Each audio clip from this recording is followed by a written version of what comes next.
Indonesia is very well known about our national motto, Bhinneka Tunggal Ika.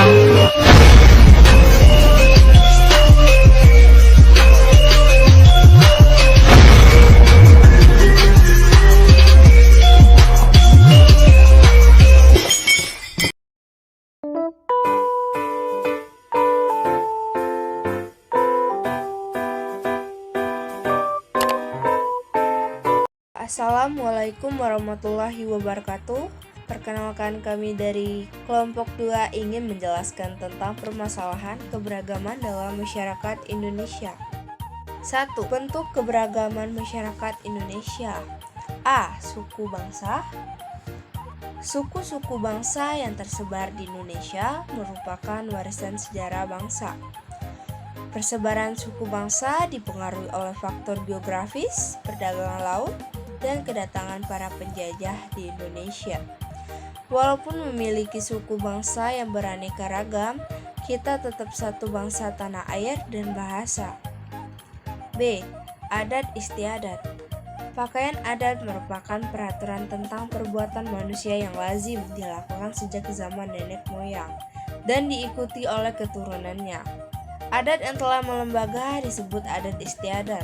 Adat istiadat berupa tata kelakuan yang relatif turun-temurun dari generasi ke generasi sebagai warisan nenek moyang, sehingga kuat integrasinya dengan pola-pola perilaku dalam masyarakat.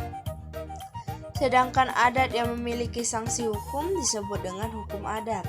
Seorang ahli hukum adat Indonesia, yaitu Mr. Van Vollenhoven, tentang sistem lingkaran hukum adat atau adat Rechtsprechung yang mengklasifikasikan dari sekian ratus adat di Indonesia menjadi 19 lingkaran hukum adat atau suku bangsa, yaitu 1. Aceh, 2. Gayo Alas dan Batak, 3. Minangkabau, 4. Sumatera Selatan, 5. Melayu, 6. Bangka Belitung, 7. Kalimantan, 8. Gorontalo, 9 Toraja, 10 Sulawesi Selatan, 11 Ternate, 12 Minahasa, 13 Ambon, 14 Timur, 15 Irian Jaya, 16 Bali dan Lombok, 17 Jawa, 18 Yogyakarta, 19 Jawa Barat. Setiap suku bangsa memiliki adat istiadat dan ciri khasnya masing-masing yang berbeda antara suku bangsa yang satu dengan bangsa lainnya. Ada beberapa daerah di wilayah Indonesia yang memiliki sistem kekerabatan yang masih kuat dianut oleh masyarakat. Sistem kekerabatan itu diantaranya sebagai berikut. 1. Parental. Sistem kekerabatan parental menarik garis keturunan dari kedua belah pihak atau ayah dan ibu. Kedudukan laki-laki dan perempuan sama, misalnya di daerah Aceh dan Jawa Barat.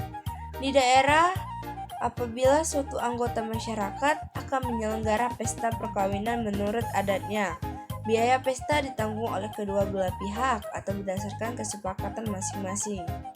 2. Patrilineal. Sistem kekerabatan patrilineal menarik garis keturunan dari pihak bapak. Kedudukan laki-laki lebih tinggi dibandingkan perempuan, misalnya di daerah Palembang dan Batak. Di daerah patrilineal, jika ada suatu anggota masyarakat akan menyelenggarakan pesta perkawinan, maka seluruh biaya perkawinan ditanggung oleh pihak laki-laki, sedangkan pihak perempuan tidak dibebankan untuk menanggung biaya perkawinan, kecuali kesepakatan kedua belah pihak. 3. Matrilineal. Sistem kekerabatan matrilineal menarik garis keturunan dari pihak ibu. Kedudukan lebih tinggi dibandingkan laki-laki, misalnya di daerah Minangkabau. Di daerah matrilineal, jika ada suatu anggota masyarakat akan menyelenggarakan pesta perkawinan, maka biaya perkawinan sepenuhnya ditanggung oleh pihak perempuan, dan pihak laki-laki tidak dibebankan untuk menanggung biaya perkawinan, kecuali atas kesepakatan kedua belah pihak. C. Agama. Agama merupakan satu hal yang tidak terpisahkan dari kehidupan masyarakat Indonesia. Keanekaragaman suku bangsa, letak geografis, dan latar belakang sejarah merupakan faktor penyebab terjadinya keberagaman tersebut. Pemerintah menetapkan agama Islam, Kristen, Katolik, Hindu, Buddha, dan Konghucu sebagai agama resmi pendudukan di Indonesia. 2. Pengaruh keberagaman masyarakat Indonesia. Keberagaman masyarakat Indonesia menjadi suatu kekuatan bagi tumbuhnya persatuan dan kesatuan bangsa. Dalam kehidupan masyarakat, kita menjadi sebuah kekuatan menjadi pemicu terjadinya perselisihan dalam masyarakat. Dampak positif yang ditimbulkan dari keberagaman masyarakat Indonesia. A. Terciptanya integritas nasional. B. Menjadi sarana untuk memajukan pergaulan antar suku, agama, budaya, dan golongan. C. Dapat memperkaya khasanah budaya bangsa. Sedangkan dampak negatif yang ditimbulkan dari keberagaman masyarakat Indonesia diantaranya A. Terjadinya konflik dan masyarakat. B. Munculnya sikap primordialisme, yaitu pandangan yang berpegang teguh kepada hal-hal yang dibawa sejak kecil, baik mengenai tradisi adat istiadat, kepercayaan, maupun segala sesuatu yang ada di lingkungan pertamanya. C. Munculnya sikap etnosentrisme, yaitu suatu pandangan yang menganggap bahwa suku bangsanya sendiri lebih unggul dibandingkan dengan suku yang lainnya. D. Fanatisme yang berlebihan, yaitu paham yang berpegangan teguh secara berlebihan terhadap keyakinan sendiri, sehingga menganggap salah terhadap keyakinan yang lain. 3. Permasalahan yang mungkin muncul dalam keberagaman masyarakat Indonesia. Keberagaman masyarakat kita merupakan kekayaan bangsa Indonesia. Hal ini juga menjadi daya tarik bangsa lain untuk datang ke Indonesia. Keberagaman ini semakin menarik dengan letak geografis dan keindahan alam Indonesia. Konflik berasal dari kata kerja Latin configere yang berarti saling memukul. Secara sosiologis, konflik diartikan sebagai suatu proses sosial antara dua orang atau lebih, dapat juga berkelompok. Namun, di balik semua itu, keberagaman masyarakat memiliki potensi timbulnya berbagai masalah dalam masyarakat. Salah satu karakteristik keberagaman adalah adanya perbedaan. Perbedaan tersebut dapat menjadi salah satu faktor penyebab masalah seperti putusnya persahabatan, perkelahian antar kampung, antar pelajar, dan sebagainya. Dengan demikian, dapat disimpulkan bahwa keberagaman masyarakat Indonesia setidaknya dapat menimbulkan sejumlah permasalahan di dalam masyarakat Indonesia sendiri. Di antaranya konflik. A. Bentuk konflik pada masyarakat Indonesia. Konflik dalam masyarakat dapat dikelompokkan berdasarkan tingkatannya, yaitu konflik ideologi dan konflik politik ideologi. Terjadi karena perbedaan ideologi dalam masyarakat.